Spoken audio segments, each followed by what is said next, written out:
Good afternoon, Stuart here at Castlebank Horticultural Centre. Today we're going to be giving you a bit of a tour as part of our Grow Your Own workshop, which is on webinar this weekend. So we're pre-recording our little tour around the vegetable patch. This is a workshop that we run a few times a year. It's normally very popular. There's a lot of interest in people growing their own fruit and vegetables. So normally we just have a walk around, people ask questions. Obviously there's no people here this time, so we'll go around just a few of the crops that we have. I'll tell you a little bit about them, how we grow them, look after them, etc. So here it's currently June. We've got outdoor lettuces. There's loads of different varieties of lettuce that you can grow pretty much year round if you have a garden, or even on your windowsill during the winter months. We grow, these are called winter gem, so it's a kind of cos type lettuce, and you can grow these. You could sow the seeds quite thickly and then just cut and come again, so you could use a pair of scissors and cut the young leaves and they'll regrow. Or you can give them, these are spaced quite tight together, about 7 inches between each plant, and then that gives you a good big lettuce that will be nice and crunchy in the center, and you can use it for lots of different salads throughout the summer. You can sow these pretty much year round. These were sown in April and we're harvesting them now, but you could also sow some now and harvest them into the winter. So they're quite a hardy variety. Winter gem. Here we have some, it's called tree cabbage, and this is a crop from northern Spain. There's a big group, we call them the Brassicas. So these are cabbages, cauliflowers, broccolis, kales, and they're all in the same family of plants. So you treat them quite similar. When you're growing them, they need really good rich soil. It's a good idea to manure them before planting. Most of them you can sow quite early in the spring, around March, and grow them on as small plants, and then plant them out about a month and a half later, just as the soil's really starting to warm up. When you're planting a brassica, you need to make sure that the soil is really well firmed down, and that's a couple of reasons. Basically to get the soil round about the young roots, but also they can be quite tall plants, and if they're not firmed in and have a really strong root system, they tend to rock, especially if they're growing through the winter, like a purple sprouting broccoli, and then they can just fall over in the winter. So make sure they're really firmed in and the soil is not too loose. Here we have some potatoes. So these potatoes, they're planted in rows. In this bed there's 3 rows. Potatoes kind of come in 3 main groups. First earlies, second earlies, and then there's the main crops. First earlies mature first, the second after that, and then the main crop you harvest all together at the end of the summer. And here we've got first earlies. So there's 2 different varieties. There's literally hundreds of varieties of potatoes. You buy these in the spring. They're called seed potatoes. And you plant them generally about 1.5 feet apart in rows. And then about 2 or 3 weeks later, they'll start to appear. One thing you do with potatoes is called earthing them up. So you get a rake. These are planted in rows, so it's very easy to pull the soil over them as they begin to grow. That does a couple of things. It protects the young plants from frost. In Scotland we can get frosts up until the start of June. And also, as you're mounding up the soil, you're protecting the new potatoes from light. And we all know that if potatoes are kept in light, they can turn a bit green. So these will be ready to harvest pretty soon. A good sign is when you see the flowers on top and the little fruits start to form. That's a good indication that probably there's some nice new potatoes underneath. And what we're doing here, planning for after the potato crop, is around the boundary we've got these small leeks. So leeks are a winter crop. These were sown in March in trays indoors, and then they were planted out about end of April into this bed. So it's a really good turnover. Once the potatoes are harvested, then we can, here we've got about 200 leeks that we can then move out and space out throughout this bed.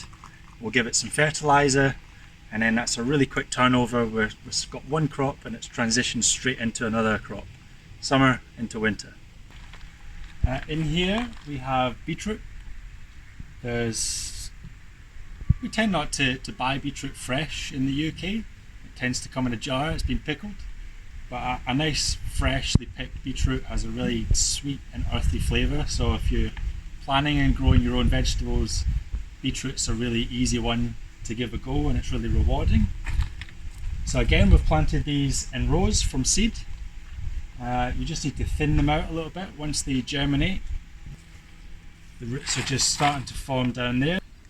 Beetroot, one challenge is they can bolt. So bolting is when a plant wants to flower and run to seed, and if you want to eat the stem or the root of that vegetable, then that process basically means that it becomes really tough and inedible. So you want to grow a bolt resistant variety, and this one's called Boltardy, which has been bred and is resistant to bolting. So you're not running that risk. And bolting can happen if the weather's a bit fluctuates between dry and wet, and that can cause the plant to become a bit stressed and then want to flower. So Boltardy, lovely. These will be ready to harvest in about a month. So in this big long bed, we have two crops that we're growing together. We have carrots and onions. When you're growing carrots, you again make sure you grow them from seed. Don't buy plants that have been grown in a tray in the garden centre. You're unlikely to get nice straight carrots from those, and this is because the carrot is basically a big taproot, and as the seed germinates in good deep soil, the root just goes straight down, looking for moisture and food, and that's what's going to form that nice big straight carrot. One problem that can arise from carrots is there's a little insect called carrot fly that really likes to burrow into the roots and lay their eggs, and then those eat pretty much tunnels all the way through the carrot. So like the Brassicas, you need to protect them in some way. This is a fine mesh, and that's going to protect the crop from carrot fly. What we've also done is planted them alongside onions, and this is because the carrot fly finds the carrots by scent, and if you grow nice smelly onions alongside them, that can partially mask the smell of the carrots and make it more difficult for the carrot fly to find the roots of the carrot. There's a few different types of carrot. You can get lots of different colours now. You can get small round carrots, big long carrots, some that are sweeter than others, some that are better for keeping through the winter. So yeah, it depends when you want to eat it, and if you're going to store them, just do a good search. We're growing a variety in here called Eskimo. This is a hybrid variety, and it's a really hardy carrot, and these roots can stand in the soil all winter, pretty much until April, when you can harvest the last roots. They'll freeze solid and they'll be absolutely fine. So it's an excellent variety, and it also tastes brilliant. When growing sweet corn, you need to make sure that you're planting it in a block, and this is because the sweet corn, it's a type of grass and it's pollinated by wind. So at the top of the plant is going to be all the anthers with all the pollen on it, and you need to make sure that they're close enough to all the other plants that as that pollen falls off, as it's blown by the wind, it's going to fall onto the adjacent plants.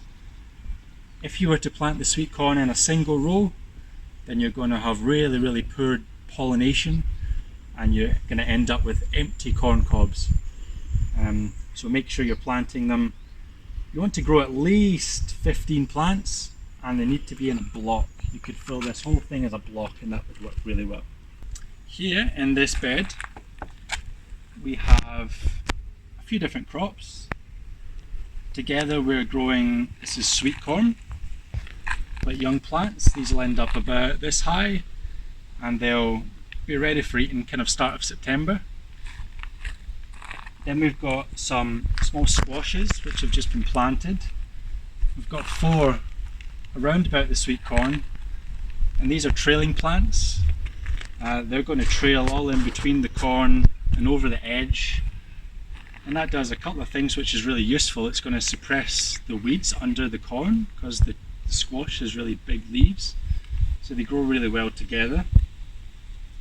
And then here, another big structure we've made, and we've got different types of beans. We've got French beans, runner beans, borlotti beans. Again, these are like closely related to the peas. They need a structure to climb up. And in this case we've got these are 8-foot canes. And we've done the same thing as we did with the peas. Just the canes spaced apart, and then horizontals woven in between, and this structure is really strong. This will probably last all the way through the summer, all through the winter and into next year. We'll look at the other beans inside because they're a bit further ahead. The beans are frost tender, so you need to make sure that you're planting them and they're going to germinate after the last frost, or you can protect them in some way from the last frost. So here we have another brassica, like the tree cabbage that we saw earlier. These are purple sprouting broccoli, and as you can see they've got a net over the top. This is to protect the brassicas from white cabbage butterfly, which fly about this time of year, little white butterflies, and they'll lay their eggs on the leaves of brassicas, and very quickly the eggs will all hatch, and you'll have hundreds of green caterpillars all over your brassicas, making lots of holes and eating pretty much the whole plant. So it's really important during the summer months, June and July, that you're protecting all your brassicas with a mesh. This is just a green scaffolding mesh. Be careful not to use a pea netting, which can trap birds, especially blackbirds that are in there looking for slugs and things. The mesh also has to be small enough to stop the butterflies getting in the first place. And you can support this in any way. What we've done here is we've just got some water hoops, and they're just pushed right into the soil. The net's draped over, and then we've got little pegs like this here, which is just holding it in, or you could use some staples, something like that. Okay, in this little bit here we have some garlic. Garlic is a really hardy vegetable. You want to plant them around about late autumn. You can plant them up until New Year. You plant cloves, so not the whole bulb. You want to break it apart into cloves and plant them about 6 inches deep, and then they grow.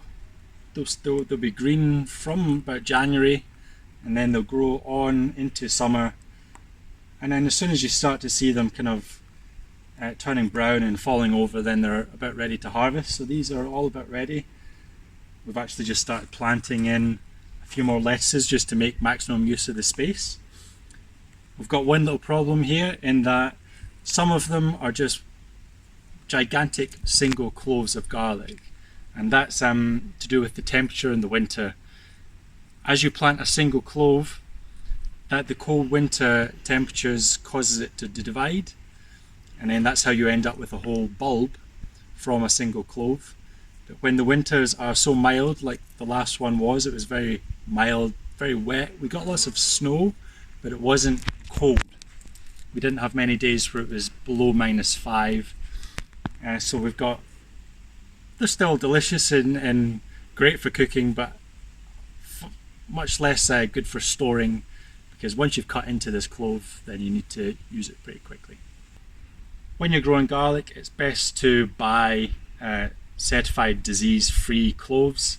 So instead of just buying one out of the supermarket and planting it, which you could do, but it's a bit more risky in terms of the plants getting diseased, best to buy them in the garden centre in the autumn, just to make sure they're good plants. And then you can also choose what variety you want as well. There's the garlic you buy in the supermarket tends to all be pretty much the same, but you can actually get mild garlics right the way up to very, very strong, depending on what you like and what you're going to use it for. So here we're outside again, and these are some peas. So there's a few different types of peas. You can get peas that produce nice sweet peas that are best eaten raw, or you can get sugar snaps, which you would eat the whole pod. You can get really tall peas. Lots of the old heritage varieties tend to grow really, really tall, and the modern ones tend to be quite short, like this one here. Peas are best sown when the soil's starting to warm up a little bit in spring, because hungry mice like to eat them just before they germinate. So best sown kind of end of March, start of April. And again, you can buy packets of peas, or you can even try just buying a pack of dried peas out of the supermarket and sowing those in rows. They're climbing plants, so they need a bit of support. And all we've done here is I've got some short canes. Don't know if you can see that there.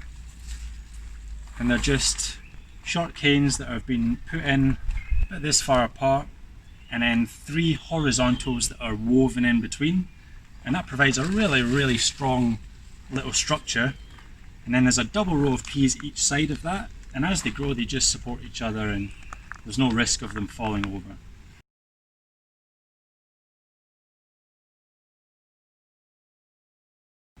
So these are some other French beans that we're growing inside the polytunnel.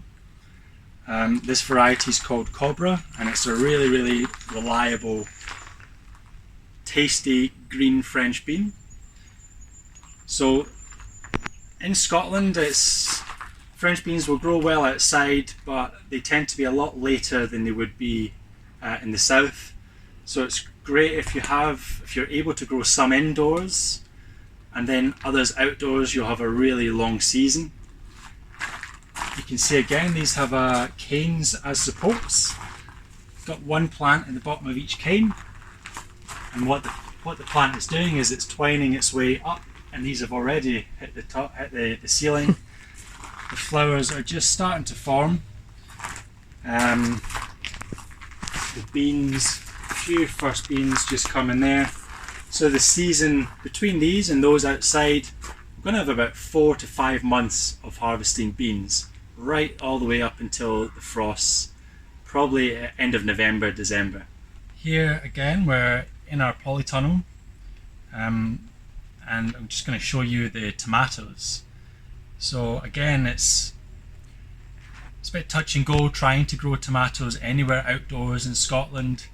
You really do need to have some kind of protection, either a tunnel, a greenhouse, or even a small freestanding greenhouse, just to provide that extra heat, but also protection from the rain. Tomatoes are vines, so they also need a support of some kind. If they're freestanding or in pots, you could use a nice strong bamboo cane and just tie the plant in as it grows. But a better way to do it is to use a kind of string or wire system, and you're just twisting the plant, or twisting the string around the plant as it grows up.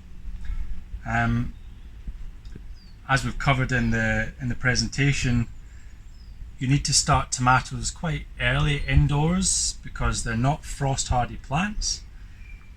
So these were started in March indoors, kept with good heat, and then they were planted in here about the middle of May and protected from the last frosts. The first tomatoes are just forming here, There's loads of different varieties, from really sweet cherries to big beefsteaks. If you go for a variety like Gardener's Delight or Moneymaker, Ailsa Craig, these are all tried and tested varieties that grow well in Scotland. When the tomatoes begin to fruit and produce flowers, it's a good idea to give them a liquid feed once a week, just to really keep the potassium levels up, which is really helps along the flowering and fruiting. You could use either a chemical feed like tomato, right, or you could make your own comfrey feed or liquid seaweed, which I've got one here. This is really great stuff, and liquid seaweed's got all sorts of minerals and things that plants really like and will really help them produce good fruits. So really looking forward to the tomatoes off these.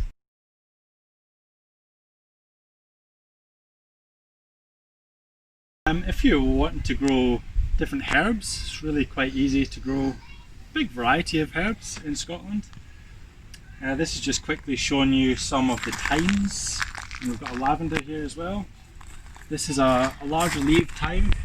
It's formed a huge mound. These are really hardy perennial plants. They're going to come back every year. You can harvest from them all the way through the spring and the summer. The most important thing is that they're in really good free draining soil. So what we've done here is it's on a slope, which is great because the water is going to flow away from it in the winter.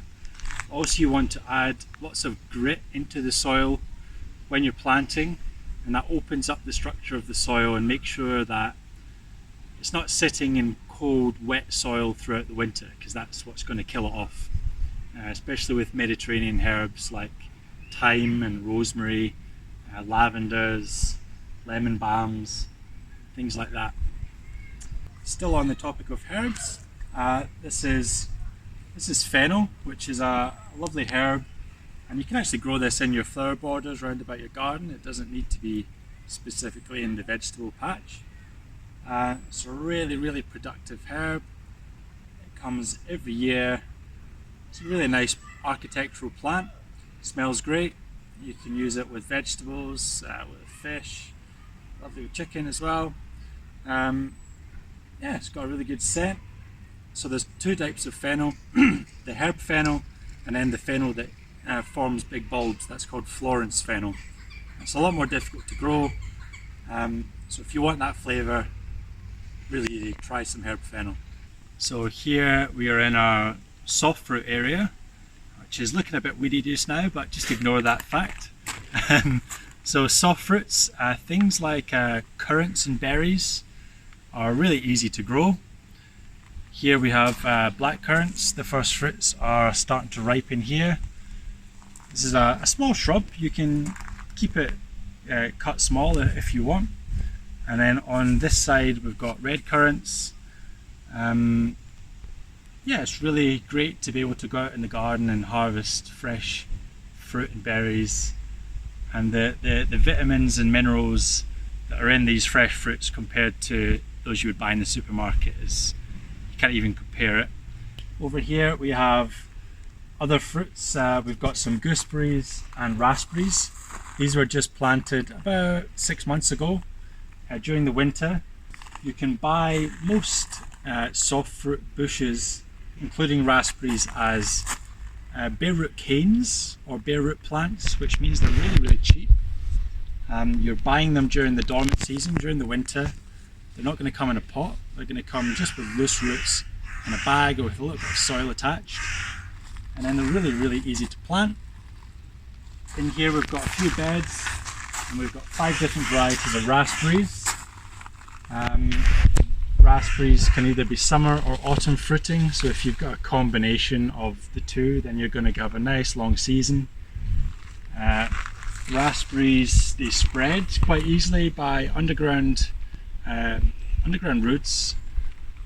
So if you plant a few canes, within a few years you're going to have loads more plants. So a small investment and wait a few years and big reward.